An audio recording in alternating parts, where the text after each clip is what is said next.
सम्मानीय पुलिस अधीक्षक महोदय श्रीमान विनीत कुमार जैन साहब, सम्मानीय अध्यक्ष अधिवक्ता संघ श्रीमान चंद्रशेखर साहू जी, सम्मानीय प्रधान न्यायाधीश कुटुंब न्यायालय श्रीमान केशव मणि सिंघल साहब, सम्मानीय समस्त जिला न्यायाधीश महोदय, सम्मानीय सचिव महोदय, सम्मानीय जिला विधिक सहायता अधिकारी महोदय, सम्मानीय सीएफसी साहब, डिप्टी साहब, सम्मानीय हमारे न्यायालय अधिवक्ता संघ से विद्वान अधिवक्तागण, सम्मानीय सिस्टम ऑफिसर साहब, हमारे जिला अभियोजन अधिकारी साहब, लीगल एंड डिफेंस काउंसिल के अधिवक्तागण साहब, सम्मानीय न्यायालयीन कर्मचारीगण, बैंक एवं विद्युत, नगरपालिका, बीएसएनएल एवं विभिन्न विभागों। अब मैं परम सम्मानीय माननीय न्यायाधीश महोदय से आज के कार्यक्रम के शुभारंभ की अनुमति चाहता हूँ। महोदय, अब उपस्थित सभी सम्मानित अतिथियों से निवेदन करता हूँ कि कृपया आप आएं और ज्ञान की आराध्य देवी मां सरस्वती की प्रतिमा पर माल्यार्पण व दीप प्रज्वलित कर इस कार्यक्रम का औपचारिक उद्घाटन करने की कृपा करें। सर।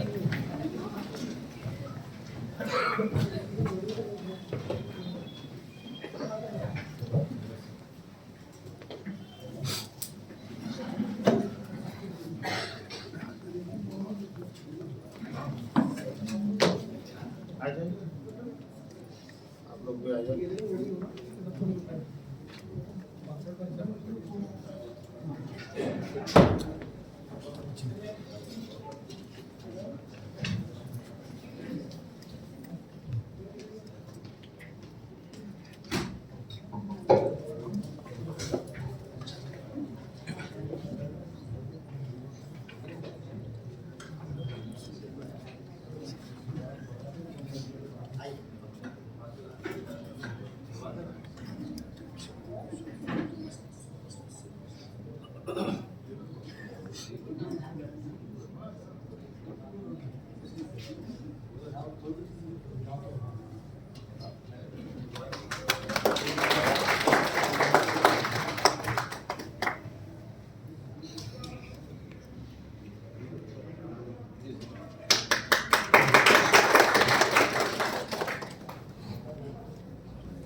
आ जाए।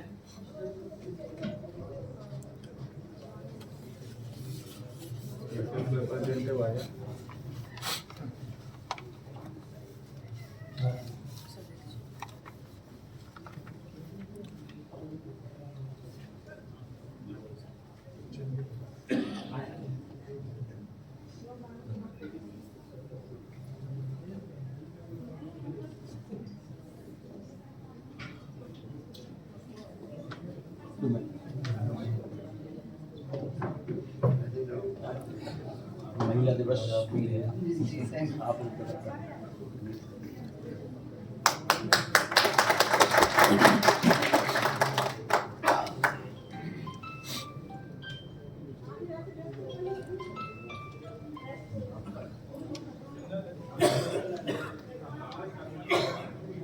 आप लोग भी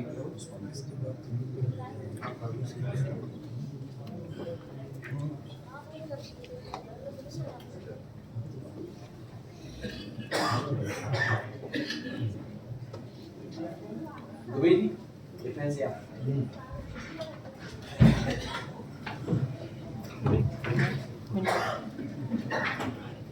झा साहब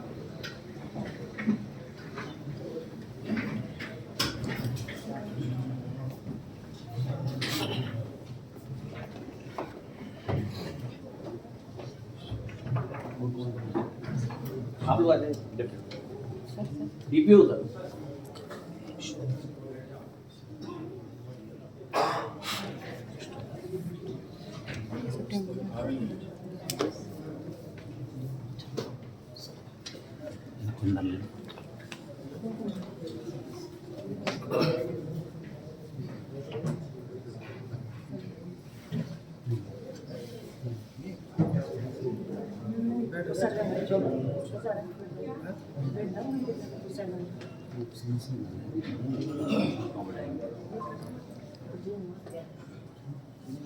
धन्यवाद महोदय। अब मैं सम्मानीय सहायता अधिकारी महोदय से अनुरोध करता हूं कि आप आए और नेशनल लोक अदालत की रूपरेखा, महत्व एवं उसकी प्रक्रिया के बारे में अपने विचार साझा करने की कृपा करें। सर। धन्यवाद। आज के कार्यक्रम के मुख्य अतिथि सम्मानीय प्रधान जिला न्यायाधीश महोदय, सम्मानीय कलेक्टर साहब, सम्मानीय पुलिस अधीक्षक महोदय, सम्मानीय अभिभाषक संघ अध्यक्ष श्री साहू जी, समस्त न्यायाधीशगण, अधिवक्तागण एवं विभिन्न विभागों से पधारे हुए अधिकारी कर्मचारीगण, न्यायालय से पधारे हुए अधिकारी कर्मचारीगण, समस्त एडवोकेट, पैरालीगल वॉलंटियर्स, आज के कार्यक्रम में आप सभी लोगों का बहुत बहुत स्वागत है। जैसा कि विदित है, ये वर्ष की प्रथम लोक अदालत है। 8 मार्च 2025 आज अंतर्राष्ट्रीय महिला दिवस है, तो महिला दिवस की भी बहुत बहुत सभी को शुभकामनाएं। सभी लोग सम्मान में तालियों से स्वागत करें महिला दिवस का। आज जो लोक अदालत है, इसमें लगभग संपूर्ण जिले में 17 खंडपीठों का गठन किया गया है। इसमें मुख्यालय के अलावा तहसील चंदेरी, मुगावली में भी खंडपीठ बनी हुई है। ईसागढ़ की खंडपीठ चूंकि न्यायाधीश ना होने से अशोकनगर में ही रखी गई है, तो वहां के प्रकरणों का निराकरण अशोकनगर में किया जाएगा।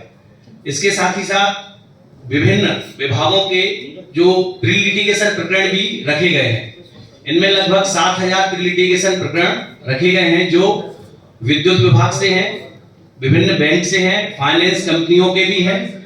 इसके साथ ही साथ नगर पालिका के जल कर, संपत्ति कर और बीएसएनएल के भी प्रकरण प्री लिटिगेशन स्तर पर रखे गए हैं।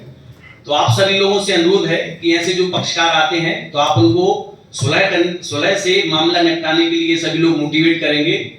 इसके साथ ही साथ विगत लोक अदालत की भांति इस बार आयुष्मान कार्ड बनाने के लिए भी यहाँ एक स्टॉल बना हुआ है अपना विधिक सेवा प्राधिकरण में। आप लोग जिनकी उम्र 70 वर्ष हो गई है, ऐसे पक्षकार यदि आते हैं, तो आप लोगों से आयुष्मान कार्ड के संबंध में भी आप लोग चर्चा कर सकते हैं और उनको विधिक सेवा प्राधिकरण परिसर में आप बिल्डिंग में यहाँ भिजवा दें, तो उनका भी निःशुल्क आयुष्मान कार्ड बन जाएगा। इसके साथ ही साथ ड्राइविंग लाइसेंस, जो महिलाओं के तो निःशुल्क ड्राइविंग लाइसेंस यहाँ बनाए जा रहे हैं, और यदि पुरुष आवेदक भी हैं तो वो अपना राशि, जो उसकी राशि है वो देके अपना ड्राइविंग लाइसेंस भी यहाँ लर्निंग आप लोग बनवा सकते हैं। तो इसके लिए भी आग्रह है कि सभी लोगों को बताएं, तो उनका ड्राइविंग लाइसेंस बनने का भी लाभ रहेगा। इसके साथ ही साथ जो न्यायालय में लिटिगेशन है, यदि वो निपटते हैं, तो उनको न्याय मित्र के रूप में एक पौधा भी भेंट करेंगे।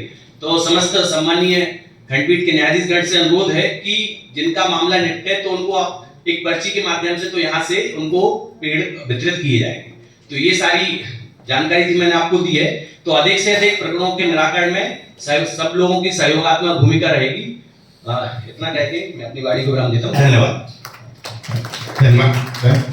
अब मैं हमारे सम्मानीय अधिवक्ता श्री चंद्रशेखर साहू जी से निवेदन करता हूं कि आप नेशनल लोक अदालत के बारे में अपने बहुमूल्य विचार साझा करें।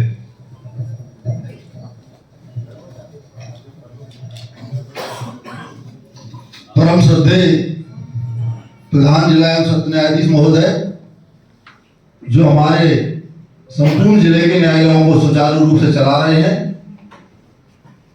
हमारे जिले के मुखिया माननीय कलेक्टर महोदय श्री सुभाष कुमार द्विवेदी जी, हमारे जिले के पुलिस कप्तान श्री विनीत कुमार जैन जी, हमारे सभी सम्मानीय न्यायाधीशगण, हमारे लीगल डिफेंस के ओम प्रकाश दुबे जी सहित उनकी समस्त टीम, हमारे अभिभाषक संघ के सचिव रामनिवास शर्मा जी, एनजीओ से पधारे हमारे रोटरी क्लब, लायंस क्लब और सभी समाज सेवी संस्थाओं के पदाधिकारीगण, अभिभाषक संघ के हमारे सभी वरिष्ठ अभिभाषक और हमारे साथी भाइयों, न्यायालय परिवार, बंधुओं,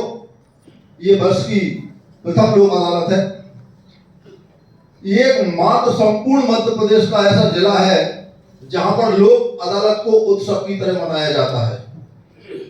हम सुंदरकांड के पाठ का आयोजन करते हैं जो भी 12 बजे से चालू होगा। इसके बाद हमारा यहाँ पर अन्नकूट का आयोजन होता है। न्यायालय में आने वाले कोई भी पक्षकार, कोई भी न्यायाधीन, हमारे कर्मचारी, न्यायिक अधिकारी, हम सबको भोजन की व्यवस्था करते हैं। अभिभाषक संघ की यह विगत लंबे समय से परंपरा चल रही है। बंधुओं, लोक अदालत का जहां तक मुझे ज्ञान है, लोक अदालत का जो इतिहास है वो सबसे पहली लोक अदालत की परिकल्पना गुजरात में की गई थी और पहली लोक अदालत सन 1982 में गुजरात में आयोजित की गई थी। फिर इसके बाद में यह संपूर्ण हमारे देश में एक ऐसा माध्यम बना कि जिससे लिटिगेशनों का निपटारा हो सकता है और जिसका दूसरा नाम है वैकल्पिक समस्याओं का समाधान। चूंकि आज हमारा इस कार्यक्रम के बाद में एक कार्यक्रम और रखा गया है, संविधान वाटिका के निर्माण में जिन लोगों का सहयोग हुआ था उन सबको हम यहाँ पर सम्मानित करेगा अभिभाषक संघ अशोकनगर। तो उस कार्यक्रम को भी देखते हुए यहाँ पर हम समय को यहाँ पर एडजस्ट करके चल रहे हैं, इसलिए मैं ज्यादा समय नहीं लूंगा और मैं जो हमारा अभिभाषक संघ अशोकनगर है जिसमें 450 सदस्य हैं उसके बारे में जरूर बताऊंगा कि हमारी बार में सभी धर्म और सभी मजहब के लोग हैं और हम सभी कंधे से कंधा मिलाकर चलते हैं। इसका एक जीता जागता उदाहरण है हमारे बार रूम में हमने एक ऐसी जल व्यवस्था दी है जो मध्य प्रदेश में कहीं नहीं है, जिसकी तारीफ हमारे प्रधान जिला एवं सत्र न्यायाधीश महोदय ने भी की, जिसका नाम हमने रखा जल मंदिर।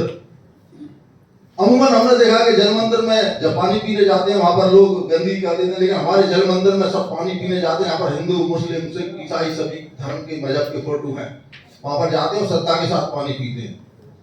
तो आज मैंने हमारे अभिभाषक संघ के ऊपर भी 4 पंक्तियां लिखी हैं, वो सुना के मैं अपनी वाणी को विराम दूंगा। मंदिर में दाना चुगकर चिड़िया मस्जिद में पानी पीती है, मंदिर में दाना चुगकर चिड़िया मस्जिद में पानी पीती है। मैंने सुना है राधा की चुंदी कोई सलमा बेगम सीती है। एक रफी था महफिल महफिल रघुपति राघव गाता था, एक प्रेमचंद बच्चों को ईदगाह सुनाता था। कभी कन्हैया की महिमा गाता रसखान सुनाई देता था, औरों को दिखता होगा हिंदू मुस्लिम, हमको तो हर शख्स में इंसान दिखाई देता है। धन्यवाद। जय हिंद, जय भारत। धन्यवाद महोदय। अब मैं सम्माननीय पुलिस अधीक्षक महोदय से निवेदन करता हूं कि आप आए और नेशनल लोक अदालत के बारे में अपने बहुमूल्य विचार और जानकारी हम सभी के साथ साझा करने की कृपा करें। सर।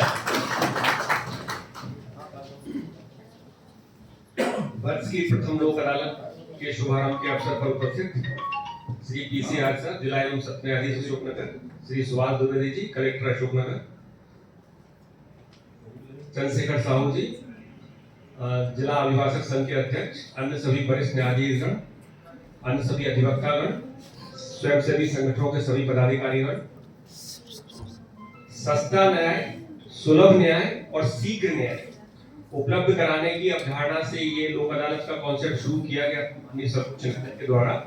और अब ये पूरी तरह से जिसको बोलते हैं एकदम मैच्योर हो गया है। जैसे कहते हैं ना कि डेमोक्रेसी जो डेवलप कंट्रीज है उनमें एकदम मैच्योर है, यानी इतनी मैच्योर है कि जब इलेक्शन होते हैं तो पुलिस की कहीं ड्यूटी नहीं लगती है, क्योंकि सब लोग अपने हिसाब से वोट दे देते हैं।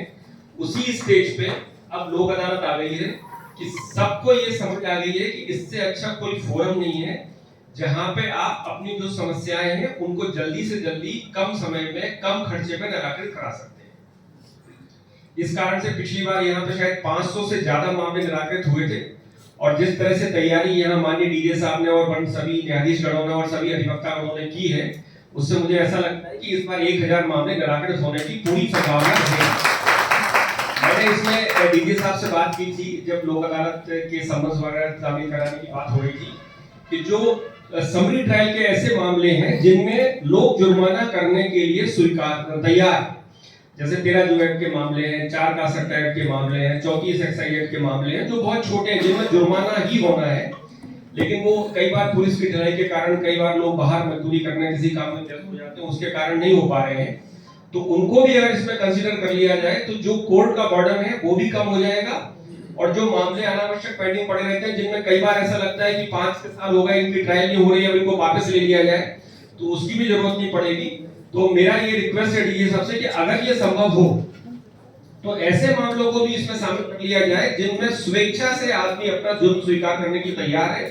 उस आदमी को पुलिस लाके माननीय न्यायालय के सामने उपस्थित कर देगी और उसके बाद वो अपना जुर्म स्वीकार कर लेगा, ना उसको किसी वकील की जरूरत पड़ेगी और ना कोई बहुत उसको आर्थिक हानि होने वाली है। तो मुझे लगता है कि इससे इसका जो कॉन्सेप्ट है वो शायद और व्यापक स्वरूप ले लेगा। और पुनः ये अच्छे आयोजन के लिए मेरी ओर से, मेरे पूरे पुलिस परिवार की ओर से सभी माननीय डीजे साहब को और सभी अधिवक्ताओं को, सभी न्यायाधीश गणों को हार्दिक शुभकामनाएं। मैं हमारे सम्मानीय कलेक्टर महोदय से निवेदन करता हूं कि आप आए और नेशनल लोक अदालत के बारे में अपने बहुमूल्य विचार और जानकारी हम सभी के साथ साझा करने की कृपा करें। महोदय। वर्ष की प्रथम लोक अदालत के अवसर पर आयोजित आज के कार्यक्रम के मुख्य अतिथि हमारे जिले के प्रधान जिला एवं सत्र न्यायाधीश महोदय, परम सम्माननीय आचार्य, जिले के पुलिस अधीक्षक महोदय, हमारे बार एसोसिएशन के प्रेसिडेंट साहू जी, उपस्थित समस्त न्यायाधीशगण, वरिष्ठ अधिवक्तागण, हमारे स्वयंसेवी संगठन के पदाधिकारीगण, सबसे पहले तो आप सभी को आज महिला दिवस भी है और लोक अदालत का भी है, तो इसकी बहुत बहुत शुभकामनाएं।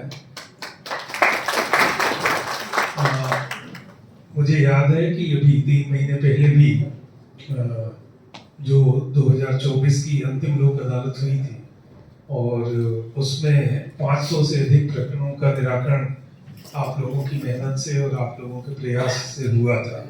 लोक अदालत का कॉन्सेप्ट जैसा एसपी साहब ने बताया कि सभी के लिए न्याय, सुलभ न्याय, सस्ता न्याय, तो वो निश्चित रूप से अब उस पर प्रकाश डालना तो ये है कि जो एक स्थापित परंपरा और जो परिपक्व रूप धारण कर चुका है हमारी न्याय व्यवस्था में, उसको फिर से रिपीट करना, उसके बारे में नहीं बात करेंगे।